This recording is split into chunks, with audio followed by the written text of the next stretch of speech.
مساء الخير وأهلا بيكم. حكاية حلقتنا النهاردة عن أطفال ظهروا كأبناء فاتن حمامة في فيلم إمبراطورية ميم. كانوا 6 وأسمائهم كلها بتبتدي بحرف الميم. الفيلم صدر سنة 1972 وكان من إخراج حسين كمال وقصة إحسان عبد القدوس وإعداد نجيب محفوظ. الثلاث أسماء أتقل من بعض. ناقشوا من خلال الفيلم مشكلة اجتماعية، وهي إن أرملة بتواجه مشاكل أعمار أبنائها المختلفة في وسط مجتمع مختلف تماماً عن تربيتها ونشأتها. خلونا نبتدي بالابن الأكبر وهو مصطفى، اللي قدم دوره الفنان سيف أبو النجا. الفنان سيف أبو النجا هو أخو الفنان خالد أبو النجا. اتولد سيف أبو النجا في 12 فبراير سنة 1953 وقدم دور مصطفى الابن الأكبر لفاتن حمامة، وده الدور الوحيد اللي قدمه في عالم السينما. كتير كانوا فاكرينه إنه هو خالد أبو النجا لشدة التشابه ما بينهم، وكمان لأن اسم خالد أبو النجا اتكتب على تتر الفيلم بدلاً من اسم سيف أبو النجا. اتخرج سيف أبو النجا من كلية الهندسة قسم عمارة، وتفرغ للعمل الهندسي والشغل في مجال دراسته، وابتعد تماماً عن التمثيل. كنا عملنا فيديو مفصل عنه وحكينا من خلال الفيديو تفاصيل كتير في زواجه وحياته الشخصية، وكمان عرفنا مين هي بنته وشفناها في أحدث ظهور ليها. ولكن عشان ما ناخدش من وقت الفيديو ده هنسيب لكم لينك الحلقة الخاصة بيه أسفل الفيديو. ده يعتبر أحدث ظهور للفنان سيف أبو النجا. كمان كان عندنا محمود اللي قدم دوره أسامة أبو الفتوح. مش متوفر أبداً على كل المصادر سنة أو تاريخ ميلاده، وده طبعاً اللي عرفناه أثناء البحث في جمع المعلومات عنه.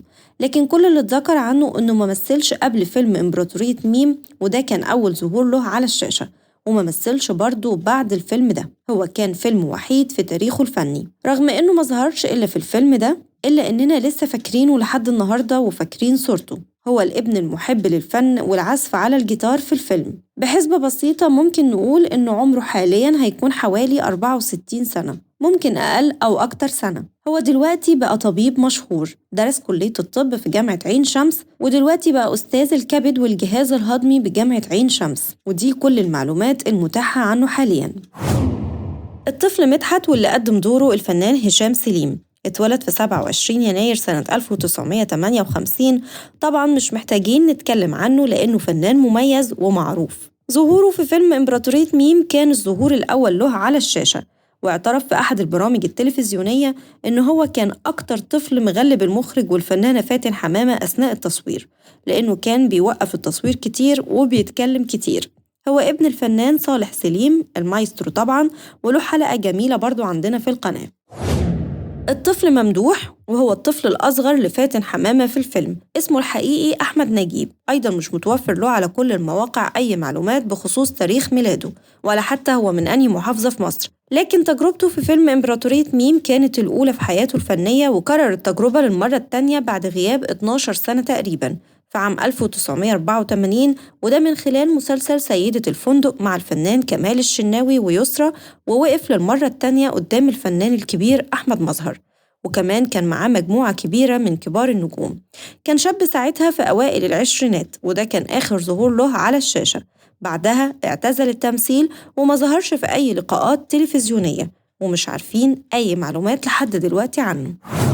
الفنانة ليلى حمادة اللي قدمت دور مها اتولدت في 14 مايو سنة 1951 بالقاهرة. اكتشفتها ماما سميحة وقدمتها في برامج للأطفال وهي عمرها 5 سنين، وتخرجت من كلية الاقتصاد والعلوم السياسية بالقاهرة. شاركت في عدة أدوار مختلفة كانت بتمثل فيها دور البنت الجميلة الدلوعة الشقية، واعتزلت الفن بعد زواجها ولم تظهر على الشاشات إطلاقاً. عادت للتمثيل من خلال الإذاعة فقط.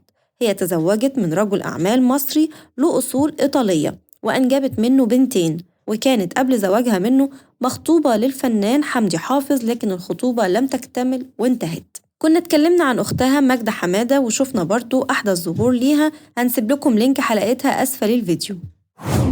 الفنانة حياة أنديل اللي قدمت دور مديحة اتولدت في 23 نوفمبر سنة 1951 بالقاهرة. حصلت على دبلوم تجارة وبدأت مشوارها الفني من خلال برامج الأطفال، وبدأت التمثيل من خلال فيلم صراع الأبطال سنة 1962. توالت بعدها أعمالها الفنية وأدوارها المختلفة.